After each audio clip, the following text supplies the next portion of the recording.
anything, why not be earnest?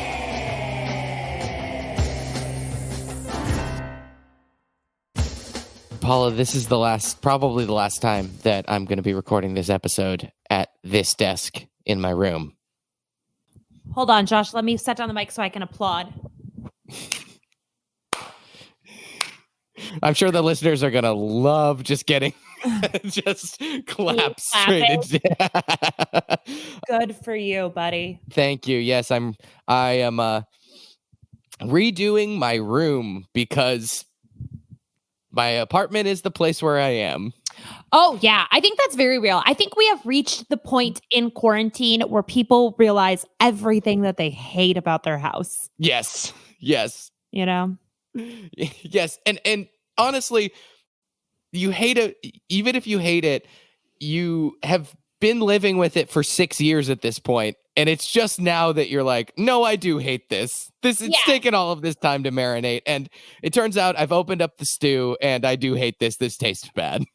And it's embarrassing when it's something that you thought you did like before. Uh-huh. And then you go, I don't like this. Yes, exactly. I had a whole work from home setup in my bedroom and I have not once used it. I moved everything out into my living room because it just gets more light. You just put it in a pile in your living room. Yeah, exactly. And I work upside down from my back on the floor. Oh, nice. Really, everyone in Silicon Valley is doing it.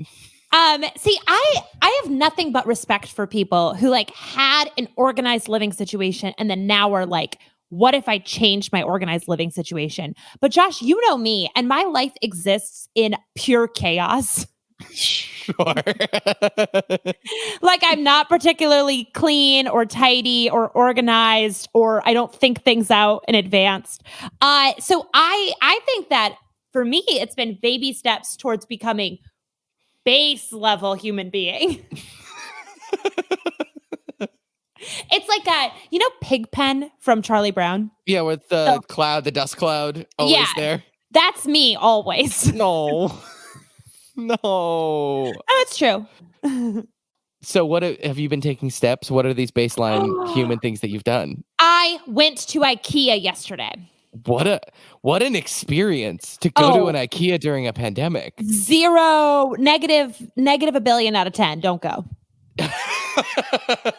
Would not recommend.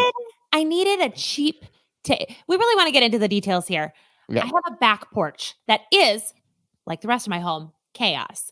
And thought to myself, me and David were like, this could be a space that people use. So let's go to IKEA. Let's get one of those cheap tabletops where you just screw on the legs yourself.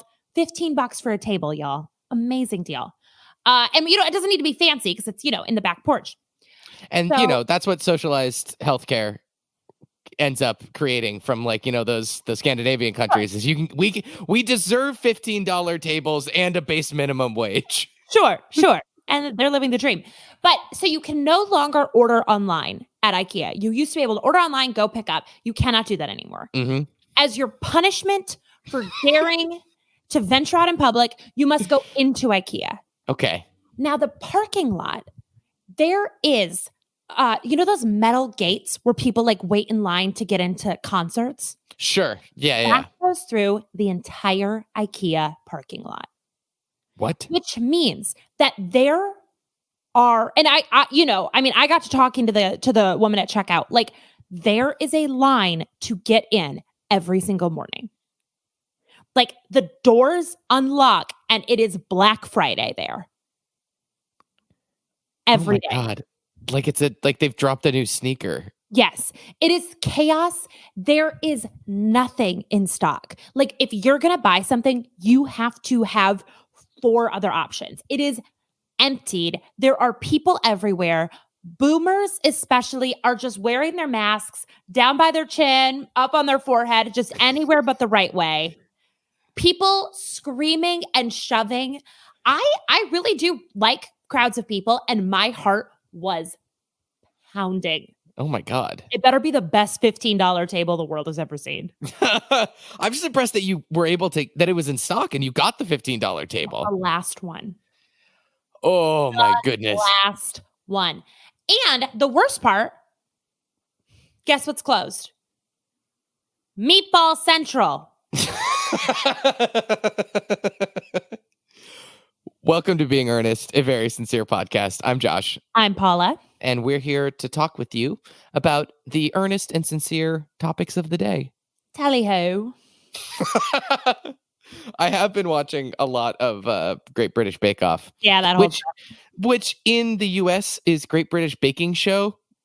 Objectively worst name. Oh, way worse name. Wait, why would they change that? It's the same language. Yeah, right, exactly.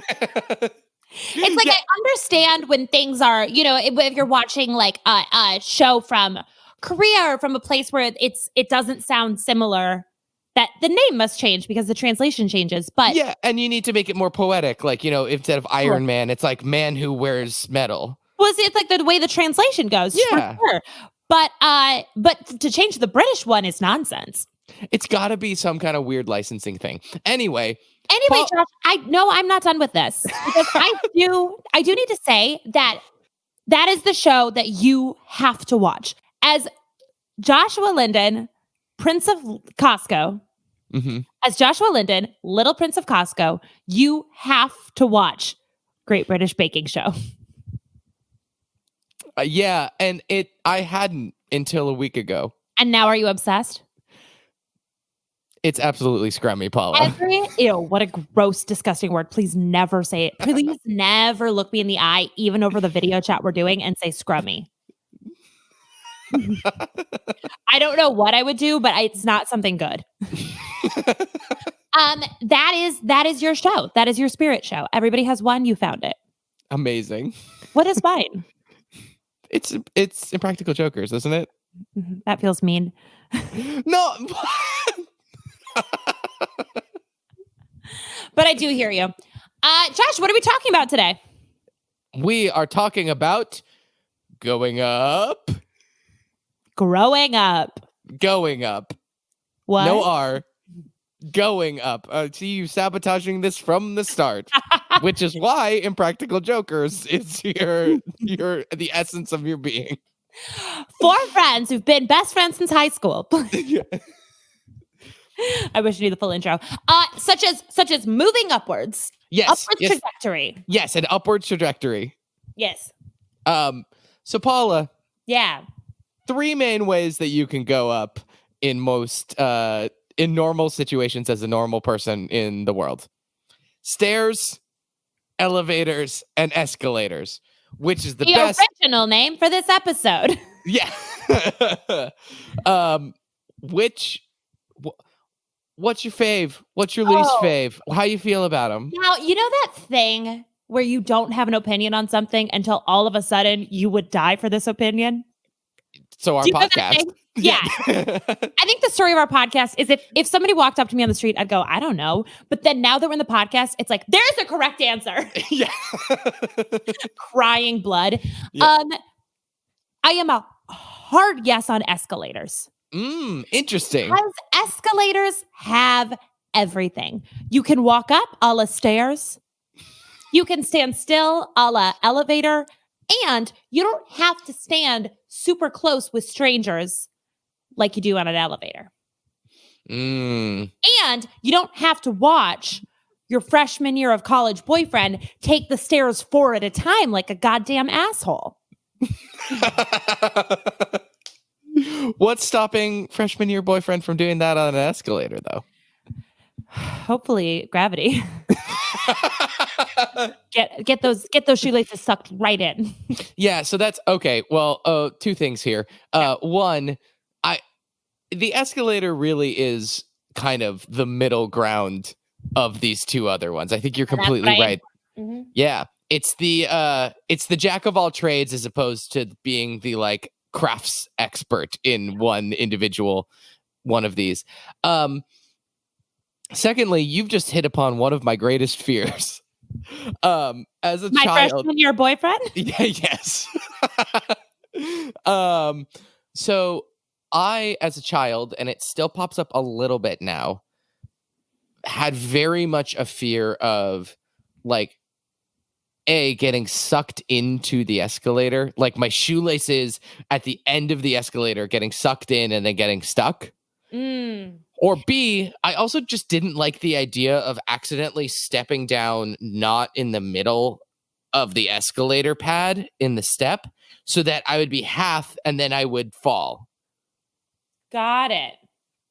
I also didn't like stepping on cracks on the sidewalk, so probably a larger phobia. Well, Josh, you hit on something that is actually very common. And I brought up some historical context for us. Oh, Paula's History Corner. Yeah, Paula's History Corner. And I did learn about this on a recent episode of Wait, Wait, Don't Tell Me. So if you also listen to that episode, welcome to something you've heard before. Okay, so the escalator was patented in 1859. The escalator was? The escalator was patented in the modern escalator, although the origins can be traced back to in ancient times when an earlier version was used in the building of the Egyptian Great Pyramid of Giza. Really? There is zero other context for it. There is a line on thevintagenews.com that says that, and then it does not say what that means. What an insane sentence for them to drop with no other context. There was an escalator in ancient Egypt. Goodbye. Yeah, by the late kingdoms and the middle kingdoms, they were driving around with hover cars, man. Yeah, that's it. You don't need to actually know more. Yeah. So this gentleman, Nathan Ames in Michigan, shout out to Michigan, patented it. And in which the first sentence of this patent is, be it known that I, Nathan Ames of Saugus, in the county of Essex and the Commonwealth of Massachusetts. Wait, what the hell? The patent says Massachusetts, but the description says Michigan. Doesn't matter. I was going to say that all of those things sound like Massachusetts names because Saugus. Be it known that I, Nathan Ames of Saugus in the county of Essex and the Commonwealth of Massachusetts, have invented a new and useful improvement in stairs, which I call revolving stairs. Good for you, Nathan. He did die 2 years later, so he did not... From a stair-related accident?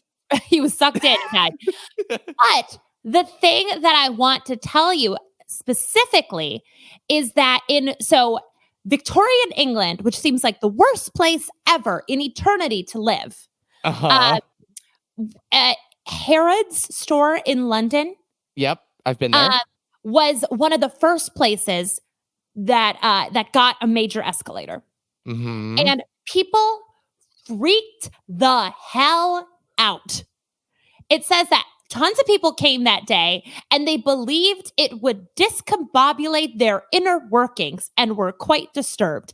Again, no context what discombobulate their inner workings meant. But people were so terrified to ride this escalator that somebody had to stand at the top with free smelling salts and cognac to revive them after this was done. Imagine seeing something that so shook you to your core that you needed that someone preemptively was like, you're going to need cognac.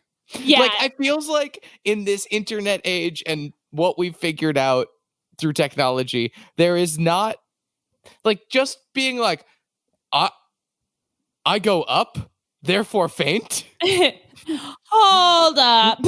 Hold up. That's not the way my body's supposed to go. I'm worried I might get discombobulated. Also, it really does seem that people in Victorian England just lived off smelling salts. Just everything was terrifying to them. So they were constantly doing it. Yeah, well, here's what I would argue is also that everything is terrifying now. We just don't only use smelling salts. What if we only use the doctor was just like, oh, you're anxious about the big presentation tomorrow? Smelling salts. I can't find a ton. So this Harrods thing was in 1998. 1898 is when that was kind of like the thing, Victorian era. Sure. But the elevator was invented in 1857. So the elevator and the escalator were invented right around the same time. Huh. Isn't that weird? Huh. Also, why aren't we calling it revolving stairs? That's a much better name. Yeah. Probably. I think it's pretentious. Do you think some countries call it, you know how like in England they call elevators lifts and trucks lorries and things like that? Like they're like, what, then we're going to take the revolving stairs. I think revolving stairs sounds like what you know, like when you forget the word for something, so you say that really confident and you hope that people don't realize. Or if you don't know the word in another language and you're like, the stairs which revolve. Yeah, that's what it sounds like to me. Escalators, like I said, scare me, but I think they are my favorite of those three. If we were going to F, marry, kill the escalators, elevators, and stairs, I would can't believe this is a sentence coming out of my mouth, but I would F the stairs, I would marry an escalator, and I would kill an elevator. Now let me pitch this to you though. What about 100-story building? You taking the stairs? I think I would be taking an escalator in that sense. I'd rather do the like 100 stories. Whoop, whoop, no, you're a fool. You're a fool. I know it's true, but I just feel like there's more that could go wrong in an elevator. Well, that's true, but that's why there should always be an escalator option.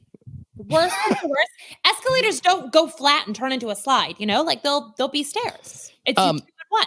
Stairs are useless. What years were stair invented? Is your dad a stairs dad? Because my dad is a stairs dad. Please define stairs dad. Like when given the option of when you're at the airport and you can either take the escalator or you're at a like you're on vacation and there's the option between the museum escalator or the stairs. My dad 100% of the time will take the stairs. Oh. Take them two at a time. Go on up, and he'll just like it's a little bit of just a little bit of exercise just to get in the middle of the day. Steps in. Yeah. Speaking of which, my watch literally just went off, being like, "You should stand up." Take the stairs, dum dum. Yeah, you doofus. Yeah, doofus. You know what? I actually can't tell you what my dad would do at the airport because we're a historical road trip family. Got it. I actually have not been in that situation with him. Do you know what else happens in elevators? Small dogs get in them. Yes. Pitches. Elevator. Sure. Theoretically, elevator pitches. Yeah. That always stressed me out. Can you define it? Because I am very long-winded. I cannot. Yeah. So an elevator pitch. Elevator pitch for elevator pitch for elevator pitches. It's basically, can you get to the crux of your idea in a way that is convincing so that someone would buy it if you only had the time with someone in an elevator? So the idea being like, you're working in the office, the big boss comes in, and you're like, all right, this is my time. I've thought of the perfect way to, you work at Taco Bell corporate, and you're like, I have the idea for a Crunchwrap Supremer. And Crunchwrap Supreme, but there's a little bit more sour cream in it. Yes, exactly. And you're like, it's almost like Shark Tank, but in a very short amount of time. Shark Tank is an elevator pitch. Exactly. So you're just trying to pitch them on the idea so that when they get off the elevator, either they're like, you've got the job, or they're like, let me think on that. It's also really an act of optimism that person's not just using the elevator to go one floor. Yes, exactly. They're not just like, what if dogs had a chocolate they could eat? We'll call it Dogclit. And they use it for television shows a lot too. Oh yeah, for sure. Like when you come up with when you're drafting a television show script, you need to have your log line, which is a 1-sentence description of the show, aka your elevator pitch for the show. Mm-hmm. Which is also why, isn't that also why all movies have a tagline? Like, for some reason, all movies have a tagline. Even ones you don't think would have a tagline, they like need a branding tagline. Yeah. So the reason they have that is because especially like when people didn't have a million trillion options for entertainment like they do now, is you would open up the newspaper and there would be all of the movie ads, and then that's how you would theoretically use it to talk your friends into going to the movie. What's that one about? It's this. Yeah, here's your elevator pitch. We've done it for you. I just read Save the Cat. Great book. So for some reason, the idea of pitching something in an elevator is way scarier to me than like, you've got 30 seconds to say something. Oh, yeah. And I'm claustrophobic, so I'm in the corner screaming. Sure. So, Paula, can we pitch something to each other? Yes. So a little inside baseball. We each picked a favorite television show from when we were kids to pitch. A real show. Oh, and I will put on this that I learned about that. This was not a show that I watched, but it is a show that I learned about yesterday that I think is just absolutely buck wild, and the world needs to know about it. Perfect. And Josh, I will ask questions like a famous CEO in the elevator. Paula, I've got a great kids show idea. All right, but I'm only going to floor 8. You'll only need till floor 7. It's called Noozles. Okay, I'm listening. That is my son's name. What's interesting about it is that Noozles is not actually any of the characters' names. A noozle is another word for an Eskimo kiss, like the kissing eyelashes kind of thing.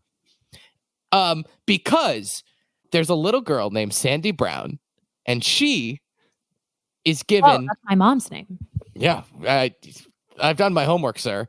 I don't know why I said sir. Women can be bosses too. Hey, this isn't going how I wanted it to go. So Sandy is given a package from her long-lost grandfather containing a stuffed koala named Blinky that was lost in a shipwreck 38 years ago. How old is Sandy? She's 12 years old. Got it. She's 39. Her first word is Blinky in terms of her response to thinking out loud what she should name the bear before she awakens him from his, and this is a term I've made up, magic sleepy time. Got it. So she gives him noozles, so like eyelash kisses. Got it. And he wakes up from his magic sleepy time. And they go on adventures, and he is a koala. But it turns out that he is not supposed to be in our corporeal realm. Oh. He needs to be in the extra-dimensional realm of Koala Walla Land. Oh. So this other koala, Pinky, shows up to collect him. But it turns out they just go on adventures and they have fun times together. And they figure out they just have various adventures together. And it's 2 koalas and a little girl, and they're stuffed. And sometimes she wakes them up by kissing them on the eyes. Is it Australian? No, it's Japanese. That's very cute. Okay, I'll pay you $50 billion for it. Perfect. Thank you. I can't get over that Wikipedia calls this. It depicts the adventures of a 12-year-old girl named Sandy and her koala friends, Pinky and Blinky, who are from the extra-dimensional realm of Koala Walla Land. Now, aren't Pinky and Blinky 2 of the names of the ghosts that tried to murder Pac-Man? They are Blinky, Pinky, Inky, and Clyde, buddy. When did Pac-Man come out? Because I think we might have... 1980. Yeah, and Noozles came out in 1984. They stole it. Did they? Okay, so wait, hold on. Did they steal it, or is the way that they are able to inhabit this corporeal stuffed koala bear is that the ghosts of these koalas inhabit it, and when they're not inhabiting the Noozles bears, they are in a horror realm where their spiritual bodies are trying to be chomped down by Pac-Man. It's the same things. These ghosts have a terrible life. It's all the Pac-Man verse. Oh, poor Pink. You know what? That's what I've been saying this whole time. It's always the Pac-Man verse. Yeah, Disney just purchased the rights to the Pac-Man verse so that they can mash it with Star Wars and Marvel. Oh my god, a Star Wars Pac-Man mashup. That's all I know about Star Wars. I'm just imagining he light the lightsaber and it's just like, no, I am your father. wah, wah, wah, wah, wah. Like that's the sound that the lightsaber made instead of like whoosh, it was just wah, wah, wah, wah, wah, wah. I think every movie could be improved if it was somehow related to Pac-Man. Paula, would you like to pitch your idea? Absolutely. Can we mock getting in the elevator? Yeah, sure. Okay. Oh my god, I'm gonna be late for this meeting. Oh, sorry. Hold that door. Oh no, I'm pressing the up button. I'm pressing the door close button. Oh, you've wedged your arm in here. That seems incredibly painful, but hi. Hi. Wow, a man CEO. I've never seen that before. I have a pitch for you. All right. Well, you've got my attention. Okay, thanks. It is for a game show I invented called Bumper Stumpers. Okay, I'm stumped. Go on. Now, do you want me to tell you the whole pitch of Bumper Stumpers? Well, you've pressed all the buttons, so I think we're going to be here for a little while. Cool. So basically, this is a game show where two teams of two players see different vanity license plates, and they have to guess what those vanity license plates mean. And if they guess, they win money. I have a vanity license plate. What does it say? It says CEO man. See, now it would be pretty easy to win that one. Yeah, I'm realizing that I'm not as creative as I thought I might be. No, you're really not. And if you're thinking to this game, is there more to it? I would say the answer is no. Wow, I do love a simple and elegant idea. How are we, a scrap metal company, going to implement this TV show? Look, what are license plates made out of? Hey, you got spunk, kid. Let's scrap this whole thing. Get it? Pun. Yeah, that was a great pun. This into a game show center. Do you have a degree from a small liberal arts university? I sure do. It shows through. Well, this is my stop. Yeah. Oh, I'm at the top floor and you've still pressed all the. Okay, sure. I guess I'm gonna stop at every floor now. Bye. Wait, so that is the game show? That was the entire pitch, buddy. Wow. Perfect show. It is simple and elegant. Is this a show that you watched a bunch? Oh, yes.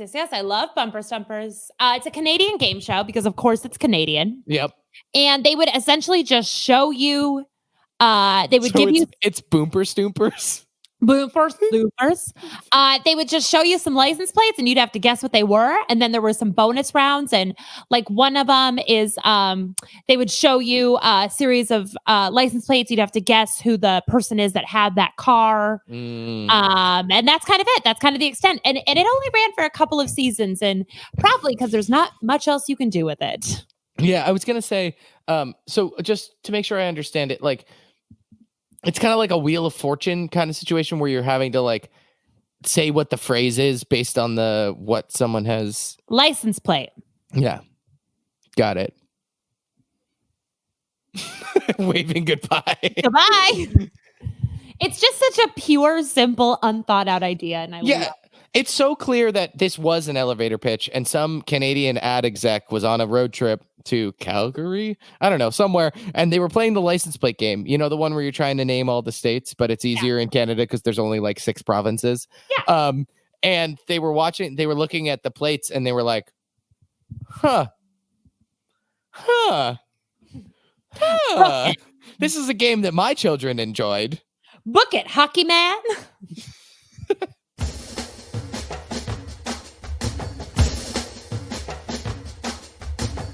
Hey, Paula, I have a very important question for you. Yes. Where sky end and space start? Straight up. Straight up? Sorry, I thought you were starting a sentence with the phrase straight up, comma. Nope, just straight up. Straight up. So where the cloud is, that's a start. Wait, so space start where cloud is? Yep. So planes fly in space? Yep. Remember how we were talking earlier about not having an opinion and then wanting to die on that hill? But now that you're in the pod, you will die on that hill. I don't know. I guess it's where the color changes. I was about to get snarky about that, but I think that's right. It's like there is. I remember. Oh, did I not tell you I have a degree in astrophysics? Yeah, right. That latest SpaceX launch, you did it from your home office. It was Yeah, all you. Everything else was a show. That's why I needed a new IKEA table. Yeah. And they sent me another monitor. Yeah. You wanted to, if you're going to be stuck at home anyway, might as well get some sunshine while you're doing rocket telemetry. Exactly, telemetry. Yeah, I mean, there is an answer to this, and it has to do with something with the atmosphere, but I don't really want to get into that. Paula, can we talk about going to Mars? Absolutely. What about Mars? Are you talking about how they're asking people to sign up to start the Mars space colony? Yeah, I am. That is exactly what I am talking about. Let me tell you a hot take about the people signing up for the Mars space colony. Sure. There is no way they're cool. Like, there's no way somebody who's like cool and I'd want to hang out with would sign up for that. Yeah. Which also, same thing for founding America. Like, okay, offended. As a daughter of the American Revolution. Paula has taken her computer screen and has put the camera down and will not let me look at her anymore. But you know what I mean? Like, if you look at any new, and again, this is not a new frontier because people were living here before, as opposed to Mars, where theoretically, I hope there is no one living there already. But like the people who are willing to go, like, colonize a place are not like the most well-adjusted people. It's the people who are like, yep, nothing for me on this planet. That's true. But you are wrong. Let me tell that why. So if you came to America, and I'm not talking about like the Puritans, right? We're talking about like the American Revolutionary type people, right? So I'm literally talking about where it started. Cool. Puritans and cool. So let's talk about that. Those people were persecuted for religious reasons. And like you said, there were people living here and they did come in and they were like, they're being assholes to us in England. And then they came over and then they were like, what if we're assholes to these people? So that does suck. But they traveled with their families. So you would be like, I have a small family of me and my wife and our 300 children named Sarah.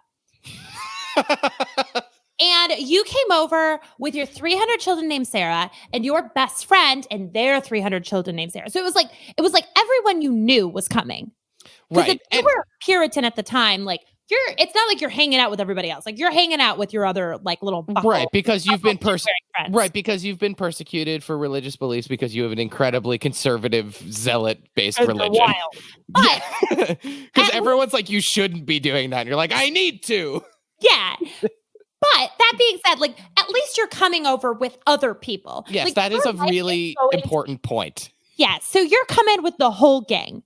Like, your whole, like, posse is traveling over. Yes. All of your family, all of your kids, your siblings, your parents, your friends. If you sign up, and theoretically, if you hate America, if you came here, there are more boats coming, you could theoretically go home. Yes. Possibly. Yes. And you probably weren't.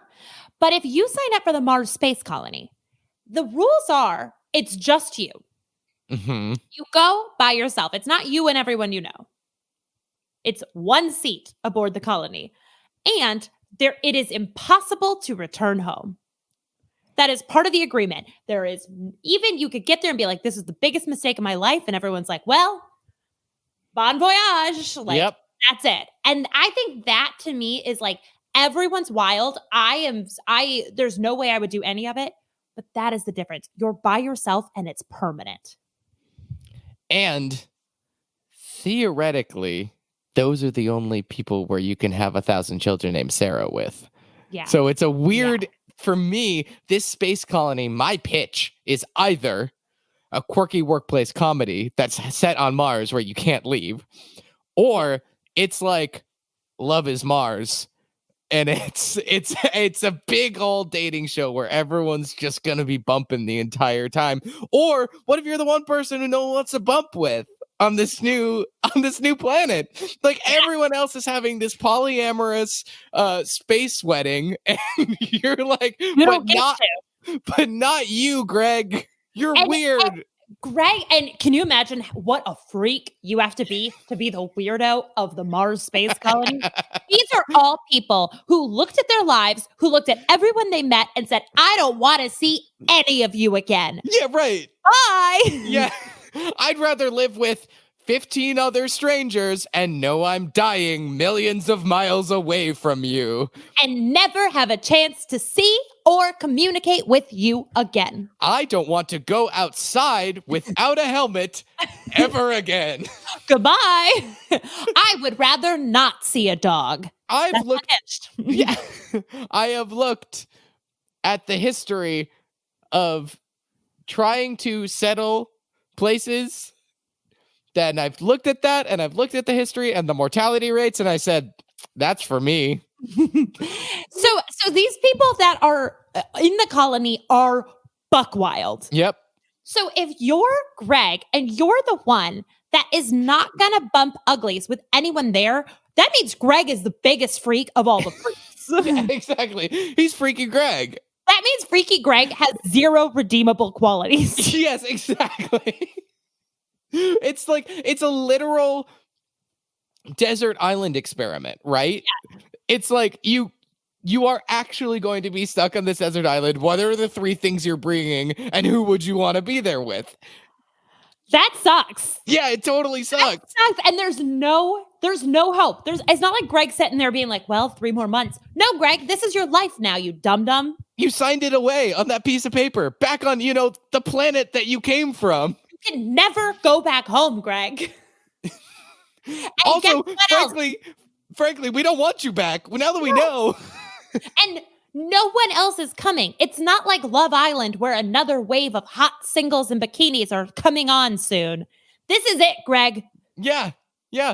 Home Depot is not sponsoring this, this mystery box for your Survivor episode. This is it. That would make me so... Imagine being a person. Imagine this. Me and you win a show. We win a contest, and we're the podcasters, and it's our job to not go to Mars, but we're doing the podcast up until the Mars colony departs. Oh, so we're doing like an investigative slice of life. Yeah. Like we are helping create, like we're doing a profile of everyone who's going to the planet. They heard us being like, who's your Mount Rushmore of different flavors of jelly beans? And they were like, those are the ones we want. So we're there, and we're doing that classic cartoon thing where you and I take a nap on the spaceship.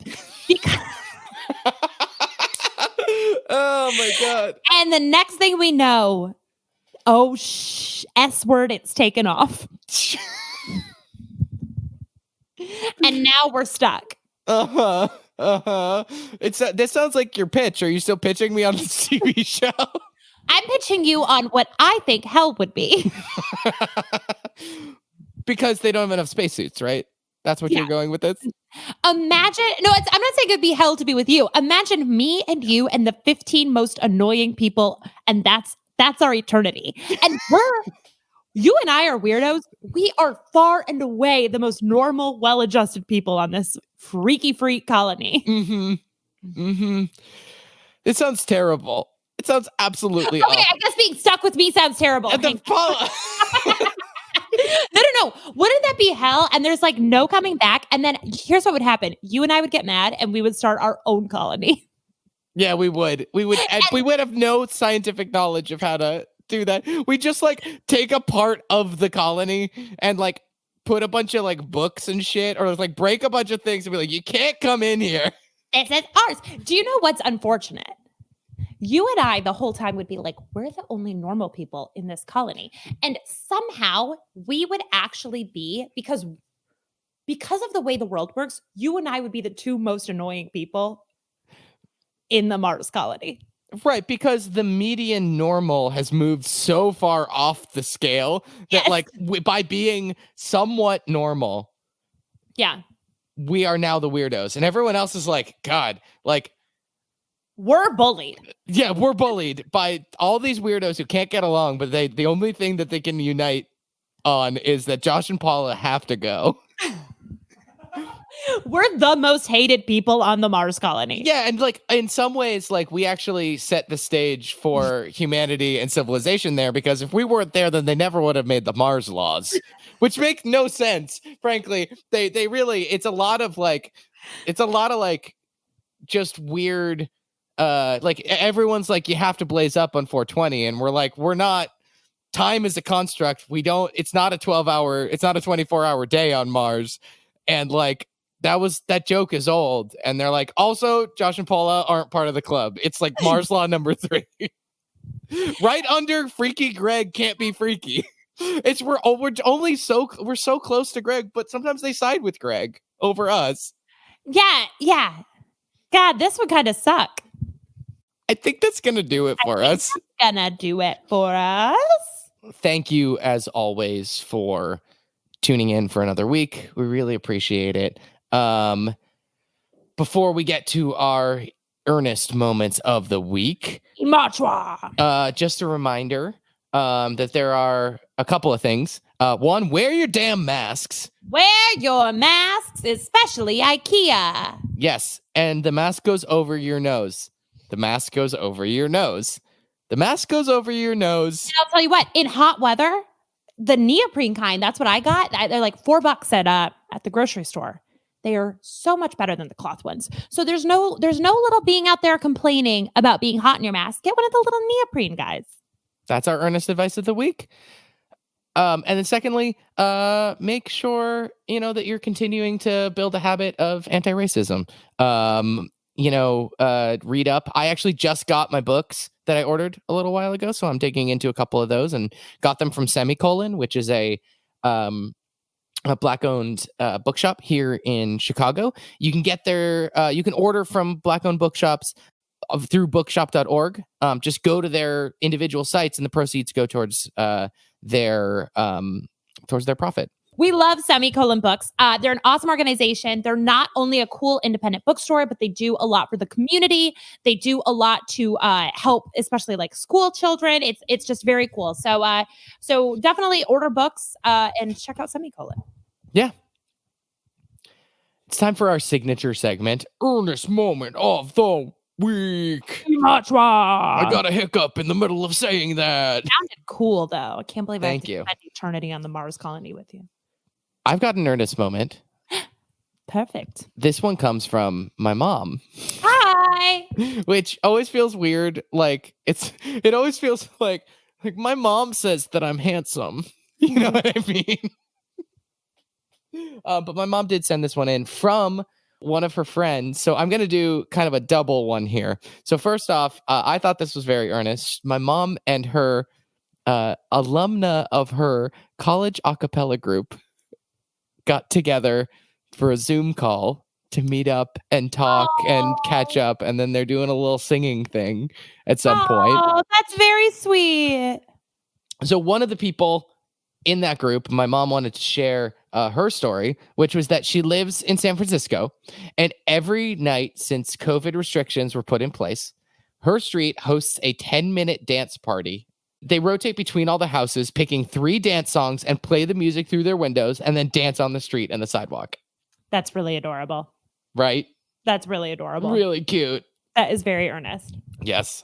If you have earnest moments that you would like to submit, we would love to hear them. We would also love to hear anything else you have to say. We are in quarantine and bored, and send us everything. We are everywhere at Being Earnest Pod, Instagram, Twitter, Facebook, Gmail, LinkedIn, Anywhere you might want to find us on the internet. Endorse us for those Excel skills, honey. We do have multiple spreadsheets. Yes. Do we use them? Sometimes. Josh does. As always, we also want to thank Ryan Cruz for our beautiful logo. She's at RB Cruiser on Instagram. And Dylan Dutch for our gorgeous theme song. He is at Dylan Dutch on Twitter. And until next week, just remember, you don't want to be as Freaky Greg on Mars. Don't be the freakiest person on Mars. Thanks, everybody. Have a great week. Bye. Stay safe.